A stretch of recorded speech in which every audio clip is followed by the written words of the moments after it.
सभी विद्यार्थियों का एक बार फिर से स्वागत। विद्यार्थियों, वेक्टर स्पेस का आज ये आखिरी वीडियो लेक्चर है। इससे पहले आप 12 वीडियो लेक्चर देख चुके हैं। ये वीडियो लेक्चर है 13.13। इस वीडियो लेक्चर के अंदर हम जो रिमेनिंग क्वेश्चन बचे हुए हैं वो करेंगे। इस चैप्टर से रिलेटेड मैं आपको सारी थ्योरी, सारे डेरिवेशन और बोर्ड से रिलेटेड राजस्थान बोर्ड में जिस तरह के जैसे भी क्वेश्चन पूछे जाते हैं सब कुछ करा चुका हूँ। काफी बड़ा चैप्टर खिंच गया ये, और वास्तव में ये चैप्टर काफी बड़ा है, इम्पोर्टेंट चैप्टर है। इसी के बेसिस पे हम अगला चैप्टर कर पाएंगे। हम इस चैप्टर के बाद स्टार्ट करेंगे ज्यामिति, 3D त्रिविम निर्देशांक ज्यामिति। तो वो वेक्टर के बेसिस पे ही होगा। आपको एक एक वीडियो लेक्चर को क्रम से देखना होगा।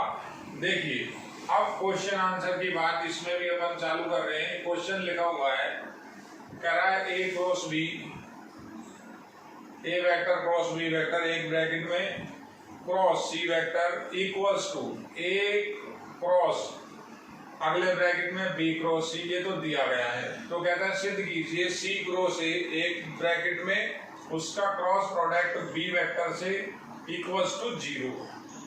तो इस तरह के क्वेश्चन को हम किसी एक साइड को लेकर के दूसरी साइड नहीं लाते हैं। जो आपको इक्वेशन दी हुई होती है हम उसी से स्टार्ट करते हैं। उस दी हुई इक्वेशन को अपन चालू करेंगे तो ये चीज अपने आप इसके अंदर बनेगी। कैसे करेंगे देखिए, सॉल्यूशन के अंदर लिख रहा हूं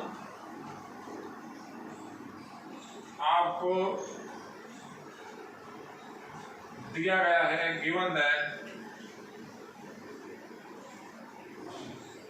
A cross B cross product C A cross bracket B cross C, ये वैल्यू दी हुई है। अब बात करते हैं सदिश त्रिक गुणनफल की। तो सदिश त्रिक गुणनफल के अंदर हमारे पास एक तो फॉर्मूला है। फॉर्मूला क्या है? Alpha cross beta cross gamma की वैल्यू है हमारे पास। इस वैल्यू को किस तरह से लिखते हैं? अल्फा डॉट गामा, पहले का तीसरे से। देखिए, alpha dot gamma beta vector simple और अल्फा डॉट बीटा और गामा वेक्टर सिंपल। कल किस तरह से बताया था? पहले का तीसरे से और पहले का दूसरे से, 1 3 एंड 1 2। तो इसे लगाएंगे। यहाँ तो ये लग रहा है, इसमें ये अभी नहीं लग रहा। तो पहले अपन अगर इनकी स्थिति बदलें तो हमारे पास एक दूसरा रूल है, अल्फा क्रॉस बीटा की value minus beta cross alpha vector के इक्वल होती है। तो पहले इसके अंदर ये लगा रहे हैं। देखिए किस तरह से लिख रहा हूं, minus C vector cross a cross b equals to A cross B vector cross C vector. इन दोनों के अंदर हम सदिश त्रिक गुणनफल का ये फॉर्मूला लगाएंगे। देखिए तो किस तरह से रिजल्ट आएगा। ये माइनस बाहर लिखा हुआ है, माइनस को अलग लिख दिया। पहले का तीसरे से C dot B A plain minus C dot A और बी को सिंपल लिखा इक्वल्स टू, इधर लगाएं तो किस तरह से लिखेंगे? ए डॉट सी बी को simple minus A dot B और सी का साधारण गुणा। देखिए ये हमने सदिश त्रिक गुणनफल की परिभाषा दोनों साइड में लगाई है। काफी इंपॉर्टेंट चैप्टर है, काफी इसके अंदर जो भी बेटा कॉन्सेप्ट है वो आपको आगे तक काम आएंगे। मैं आपको ये चीज पहले भी बता चुका हूं। आगे इस माइनस से एक बार इंटू कर दो तो ये प्लस हो जाएगा, माइनस हो जाएगा। देखिए अब बात को एक जल्दी समझिए। ये लिखा हुआ है सी डॉट ए, ये लिखा हुआ है ए डॉट सी, मतलब दोनों का सेम है। तो मैं यहाँ पर क्या कर रहा हूँ, एक बार इसमें या इसमें एक का क्रम भी बदल के लिख रहा हूँ। तो इस माइनस को इंटू किया तो प्लस हो गया और इसको लिख दिया ए डॉट सी और बी वेक्टर। माइनस इसमें इंटू हुआ माइनस का C dot B A vector equals to A dot C B vector minus A dot B और सी वेक्टर। ये दोनों आपस में कैंसिल हो जाएंगे। हमने क्या किया था? हमने क्रम विनिमय का नियम लगाया था। तो क्रम विनिमय का नियम आप लगभग हर सवाल में लगा रहे हो, अल्फा डॉट बीटा की वैल्यू बीटा डॉट अल्फा की इक्वल होती है। ये साइड में अपन लिखेंगे, ये दोनों कैंसिल हो जाएंगे, ये दो पार्ट बचेंगे। तो इस पार्ट को भी मैं उधर लेके जा रहा हूँ। देखिए इस पार्ट को पहले अगर मैं उधर ले जाऊँ तो इधर जीरो वेक्टर बच जाएगा। ये जीरो वेक्टर छोड़ दिया आपने, इस वेक्टर को उधर लेकर के आया, ये जो वेक्टर है ये इधर आएगा तो हो जाएगा ए डॉट बी और सी वेक्टर माइनस सी डॉट बी और ए वेक्टर। ये आपके पास एक चीज बची हुई है। अब देखिए, अब थोड़ा सा आपको समझना पड़ेगा, हमें ये लाना है, हमें ये लाना है। तो इसके लिए अब जो आगे की लाइन है वो बच्चा एकदम सीधा नहीं लिख पाता। ये पहली बात, तो बी वेक्टर आगे आना चाहिए, तो नेगेटिव साइन कॉमन आ जाएगा। देखिए मैं आपको थोड़ा सा इस चीज को हमें क्या करना होता है, रफ में कैलकुलेट करना होता है। जो हमारा टारगेट होता है उस तक लाने के लिए, अब ऐसा नहीं कि आगे आप कुछ भी लिखते चलो, तो पहले टारगेट को भी अपन देख के चलेंगे, सिद्ध करवा रहा है। तो माइनस कॉमन ले ले तो बी वेक्टर आगे आ जाएगा, क्रॉस सी क्रॉस ए हो जाएगा, ये जीरो हो जाएगा। तो माइनस तो वहां चला जाएगा जीरो वेक्टर के रेस्पेक्ट में, तो माइनस तो आपका हट जाएगा। अब अगर अपन इसको खोलें, तो इसको खोलते हैं तो एक तरह से किस तरह से खुलता है, बी डॉट ए, देखिए c plane minus b dot सी और a vector plane equals to zero. तो ये चीज अपने पास यहाँ होनी चाहिए, b vector dot a vector. देखिए इसको मैं ऐसा लिख रहा हूं, B vector dot a vector, एक ही बात है, सी वेक्टर माइनस इसको भी लिख रहा हूं, B vector dot C vector A vector equals to zero. अब इसका रीजन, ये चीज आपने वहां से समझ ली, यहां लिख दी, तो अब यहां रीजन दे देंगे। रीजन क्या है, रीजन हमने ये दे रखा है, ये रहा रीजन। यानी आपको फॉर्मूले उल्टे भी याद होने चाहिए। अब अगर अपन इसको पैक करें, ये तो खोला हुआ है, पैक करें तो जैसे बी कॉमन आ गया, क्रॉस, देखिए ये बी और ये भी एक तरह से कॉमन, और ये इधर जीरो वेक्टर। तो आप क्या बताया था, पहले का तीसरे से इंटू होता है शुरू में, तो पहला ये रहा, तीसरा यहां लिखेंगे। फिर सुनिए बात को, आप पहले का तीसरे से इंटू होता है, तो पहला तो ये रहा, तो तीसरा कहाँ लिखा जाएगा, यहां लिखा जाएगा, क्रॉस प्रोडक्ट लगेगा। फिर पहले का दूसरे से इंटू होता है, तो दूसरे की जगह ये रही। अब अगर आप इसको खोल के देखते हैं तो ये वापस यही आएगा। तो आपको उस फॉर्मूले को पैक करना भी आना चाहिए। आगे किस तरह से लिखेंगे, मुझे वो रिजल्ट चाहिए, तो उस रिजल्ट और इस रिजल्ट में थोड़ा सा डिफरेंस है, माइनस कॉमन ले रहे हैं, तो ये आ जाएगा c cross a cross B vector equals to zero vector. तो ये माइनस को एक तरह से आप इस जीरो वेक्टर में डिवाइड कर सकते हैं, तो ये माइनस हट जाएगा। नेक्स्ट लाइन में आपका ये रिजल्ट बन जाएगा, वो यहाँ लिख रहा हूँ, सी क्रॉस ए वेक्टर, देखिए c cross a vector cross B vector और इक्वल्स टू जीरो वेक्टर। आपसे ये सिद्ध करवा रहा था, ये हमने प्रूव कर दिया। देखिए ऐसा नहीं किया कि एक साइड ली दूसरी साइड निकाली, ये साइड ली ये साइड निकाली, जो दिया हुआ है अपन ने उसको सिंपली मॉडिफाई किया है। जो इसके अंदर एक इम्पोर्टेंट स्टेप था, वो इस क्वेश्चन का इम्पोर्टेंट स्टेप आपका यहाँ तक तो बिल्कुल सिंपल है, वो इम्पोर्टेंट स्टेप ये है। इस स्टेप को आप कैसे समझोगे, इस स्टेप को समझने के लिए आपको जो ये लेकर के आना है इसको देखना पड़ेगा। बी वेक्टर को मैंने आगे लिख लिया, सी क्रॉस ए को पीछे लिख लिया माइनस चिन्ह लगा के, तो माइनस तो जीरो के साथ चला गया। अब अगर अपन उसको रफ में खोलें, तो रफ में खोलते हैं तो बी पहले आता है, बी पहले आता है, तो मैंने ए डॉट बी और सी डॉट बी का क्रम बदल के लिखा है।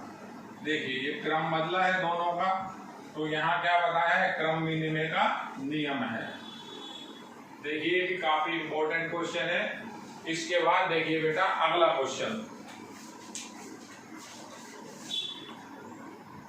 देखिए विद्यार्थियों, बोर्ड के ऊपर दो क्वेश्चन लिखे हुए हैं।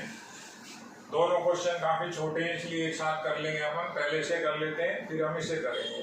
इस चैप्टर के अंदर 1 नंबर का क्वेश्चन भी होगा, 2 नंबर का भी होगा, 3 नंबर का भी होगा, तो हर तरह के क्वेश्चन आ सकते हैं। क्वेश्चन ये देखिए, पहले आप कहता है एक मात्रक सदिश ए वेक्टर के लिए x प्लस ए वेक्टर डॉट प्रोडक्ट लिखा हुआ है, x माइनस ए वेक्टर की वैल्यू 12 दे रखी है, तो x का परिमाण ज्ञात कीजिए। बिल्कुल सिंपल क्वेश्चन है, किस तरह से करेंगे सॉल्यूशन। पहले तो कह रहा है यूनिट वेक्टर है, तो a का परिमाण 1 हो गया, सिंपल सी बात, ये आपको दे रखा है। अब ये आपको दूसरा जो दिया हुआ है x plus A dot product x vector minus A vector equals to 12, इसी को चालू कर रहे हैं।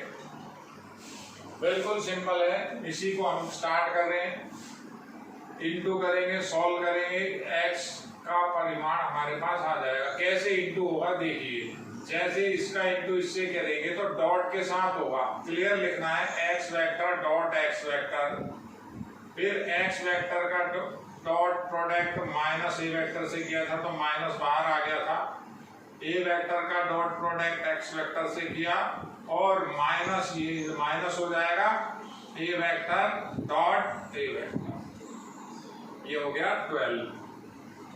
बिल्कुल सिंपल क्वेश्चन है, और जितना छोटा क्वेश्चन हो तो ऐसा नहीं है कि उसमें आप बिल्कुल ही कम लिखें, जो भी चीजें लिखनी है वो प्रॉपर आपको बतानी पड़ेंगी।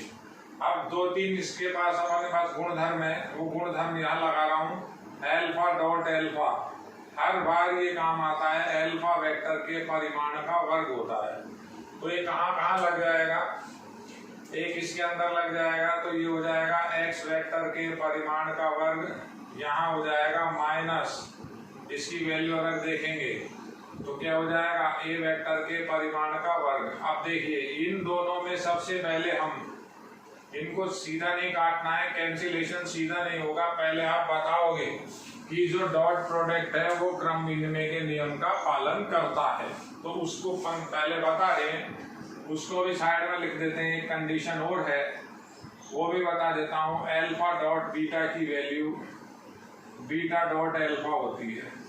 तो अब इन दोनों को पहले तो लिखें, किसी एक को बदलें, तो ये लिखा हुआ है माइनस का, ये पहला वाला लिखा हुआ है देखिए, माइनस का x डॉट ए, और ये प्लस ऐसा का ऐसा, इसको भी x डॉट ए लगा दिया, इसमें हमने वो क्रम विनिमय का नियम लगा दिया, इक्वल्स टू 12, ये दोनों कैंसिल हो गए, तो हमारे पास अगली इक्वेशन आई, x वेक्टर के परिमाण का वर्ग माइनस ए वेक्टर के परिमाण का वर्ग इक्वल्स टू 12।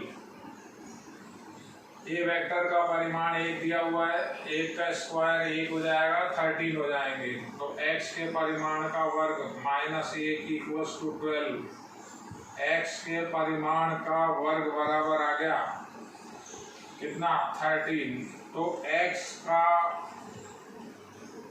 परिमाण हो जाएगा √13, प्लस माइनस यहाँ नहीं लगाना है, क्लियरली बता रहा हूँ, क्योंकि ये जो परिमाण है लेंथ होती है, तो प्लस माइनस के साथ हम इसको नहीं खोलेंगे, वर्ग है, हालांकि होते क्या है 2-2 वैल्यू होती है, लेकिन नेगेटिव पॉसिबल नहीं है। ये आपका इस क्वेश्चन का आंसर हुआ, देखिए लिख सकते हो, नेगेटिव संभव नहीं। अगर कोई बच्चा चाहता है कि टीचर देखेगा तो लिख दो कि नेगेटिव वैल्यू इसकी संभव नहीं है, लेंथ है, ये लंबाई है। क्वेश्चन देखिए अगला, कह रहा है 2 वेक्टर के परिमाण ज्ञात कीजिए। 3 बातें दे रखी हैं, पहली बात परिमाण समान, दूसरी बात इनके बीच कोण 60 डिग्री और इनका अदिश गुणनफल 1/2। तो एक बार तीनों बातें लिखता हूं, देखिए पहला तो ये दिया हुआ है परिमाण इक्वल, दूसरी बात मध्य का कोण यानी थीटा की वैल्यू 60 डिग्री, मध्य का कोण अगर थीटा हो तो थीटा की वैल्यू 60 डिग्री, और तीसरी बात इनका अदिश गुणनफल 1/2। 3 चीजें देने के बाद तो क्वेश्चन होगा ही होगा, कुछ भी नहीं है इसमें कोई बाहर से भी अपन को कोई चीज नहीं लगानी पड़ेगी। तो सबसे पहले काम कर रहे हैं, ए डॉट बी का फॉर्मूला लिख रहे हैं। ए डॉट बी की वैल्यू होती है ए का परिमाण, बी का परिमाण एंड कॉस थीटा। वैल्यू रख रहा हूं, ए डॉट बी की वैल्यू 1/2 है। ए का परिमाण और बी का परिमाण बराबर है, तो ए के परिमाण की जगह भी बी का परिमाण लिख दिया। ये बी कॉस थीटा की भी वैल्यू लगा दी 60 डिग्री, तो 1/2 ये आया। बी वेक्टर के परिमाण का वर्ग हो गया, 2 बार है, cos 60 की वैल्यू होती है 1/2। ये हाफ से ये हाफ कैंसिल हो जाएगा, देखिए आप। तो क्या आएगा, 1 इक्वल्स टू बी वेक्टर के परिमाण का वर्ग, वही बात आ जाएगी। बी वेक्टर का परिमाण 1 आ जाएगा। नेगेटिव संभव नहीं है, जैसे यहाँ लिखा था, नेगेटिव संभव नहीं। तो यहाँ क्या दिया हुआ है, दोनों इक्वल भी हैं। तो अब ए को क्या निकालना, लिख देता हूँ। ए वेक्टर की वैल्यू इक्वल है बी वेक्टर के, बी वेक्टर की वैल्यू यहाँ रखें तो ए वेक्टर हमारे पास आ गया 1 और यही वैल्यू हमारी बी वेक्टर की है। देखिए काफी इजी क्वेश्चन है। इस तरह के क्वेश्चन बेटा आपके 2 नंबर के अंदर इस तरह के क्वेश्चन आपके आएंगे। बहुत इजी पार्ट है और ये आज आपका आखिरी वीडियो लेक्चर है। इसके बाद हम 14 नंबर का चैप्टर चालू करेंगे, 3D ज्यामिति, त्रिविम ज्यामिति, और वो भी वेक्टर के साथ। तो ये दोनों क्वेश्चन देखिए, काफी आसान क्वेश्चन है। देखिए विद्यार्थियों, क्वेश्चन नंबर 40। अब जो क्वेश्चन बचे हुए हैं बिल्कुल सिंपल क्वेश्चन है, मैं इसलिए उनको फटाफट कर रहा हूँ। जो भी बोर्ड लेवल के जो भी शानदार क्वेश्चन थे, यानी हर तरह के आपके अच्छे सवाल में सबसे पहले वो कर चुका था। अब जो क्वेश्चन का स्तर होगा वो थोड़ा सा नॉर्मल होगा, तो आपको वो भी करने हैं। ऐसा नहीं हो कि अब ये नॉर्मल क्वेश्चन है तो इनको हम थोड़ा जल्दी में देख लें, नहीं। हो सकता है क्वेश्चन 1 नंबर में आए, हो सकता है 2 नंबर में आए, तो सब चीजें करनी है, आसान है। देखिए 14 क्वेश्चन के अंदर क्या है, 3 वेक्टर दिए हुए ए, बी और सी। एक कंडीशन दी हुई है ए प्लस लैम्बडा बी, ये एक वेक्टर हो गया। ए प्लस लैम्बडा बी एक वेक्टर हुआ, कॉमा लगा हुआ है, सी पर लंब है, तो लैम्बडा की वैल्यू ज्ञात कीजिए। थोड़े सिंपल तरीके से करेंगे। अपन ऐसा लिखेंगे, दिया गया है ए प्लस लैम्बडा बी वेक्टर का डॉट प्रोडक्ट सी वेक्टर के साथ 0 है। जो लैंग्वेज थी मैंने उसको वेक्टर फॉर्म के अंदर, उसके फॉर्मूले के अंदर कन्वर्ट कर ली। अगर 2 वेक्टर आपस में परपेंडिकुलर होते हैं तो उनके अंदर डॉट प्रोडक्ट की वैल्यू 0 होती है। और कॉन्सेप्ट लगा दिए, ये रखा, ये लिखा हुआ है, लैंग्वेज है, हमने इसको मैथमेटिकल कन्वर्ट कर लिया। अब ए प्लस बी, ए बी और सी की वैल्यू यहाँ रख रहा हूँ। देखिए ए की वैल्यू हमारे पास है 2i cap, 2j cap minus 3k cap plus lambda. B की वैल्यू है minus i cap plus 2j cap plus k cap. Dot product C vector है मेरे पास 3i and 3j, 3i cap 3j cap equals to 0। Simple question है बिल्कुल। सबसे पहले dot तो बाद में ऑपरेट करेंगे, पहले यहाँ से मैं i कॉमन ले रहा हूँ। तो मैंने जब i कॉमन लिया तो क्या बचा, ट्वाइस इसमें से बचा, माइनस लैम्बडा इसमें से बचा, तो 2 माइनस लैम्बडा। j कॉमन लिया, देखिए j कॉमन लिया तो 2 तो यहाँ से बचा और 2 ये लैम्बडा इसके अंदर इंटू होगा तो 2 प्लस 2 लैम्बडा। ऐसे ही मैंने k कॉमन लिया, k कैप, तो क्या बचेगा हमारे पास, k जब कॉमन लेंगे तो -3 तो यहाँ बचेगा और ये लैम्बडा इस k से इंटू होगा, k कॉमन आ जाएगा तो प्लस का लैम्बडा।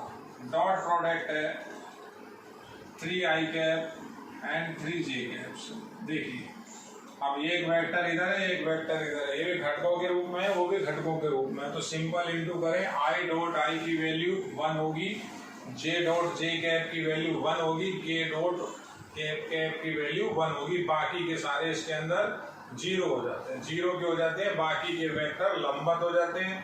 तो लंबवत के अंदर डॉट प्रोडक्ट 0 होता है। तो अपना क्या बचेगा,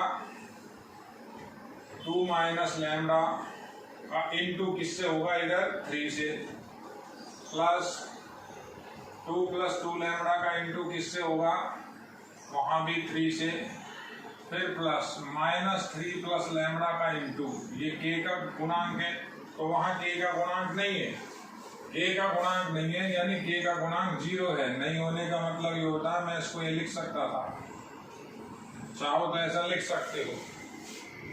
तो इसकी प्रोडक्ट हुआ 0 से इक्वल्स टू 0। सिंपल सी बात, ये 3 कॉमन आ गया, ये तो 0 ही हो गया, 3 कॉमन आ गया, तो 2 minus lambda plus 2 lambda equals to 0। 3 तो उधर चला गया, 3 नॉट इक्वल्स टू 0, तो 0 में अपन उससे डिवाइड कर सकते हैं। तो ये बचा 4 प्लस लैम्डा इक्वल्स टू 0। तो लैम्डा का जो रिजल्ट आया वो -4। काफी सिंपल क्वेश्चन है, 2 नंबर में इस तरह के क्वेश्चन आपके बनते हैं। देखिए क्वेश्चन नंबर है ये 40।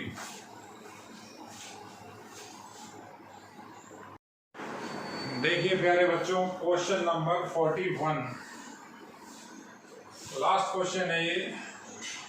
कह रहा है A क्रॉस B की वैल्यू C क्रॉस D के इक्वल है और A क्रॉस C की वैल्यू B क्रॉस D के इक्वल है, वो दोनों दे रखे हैं।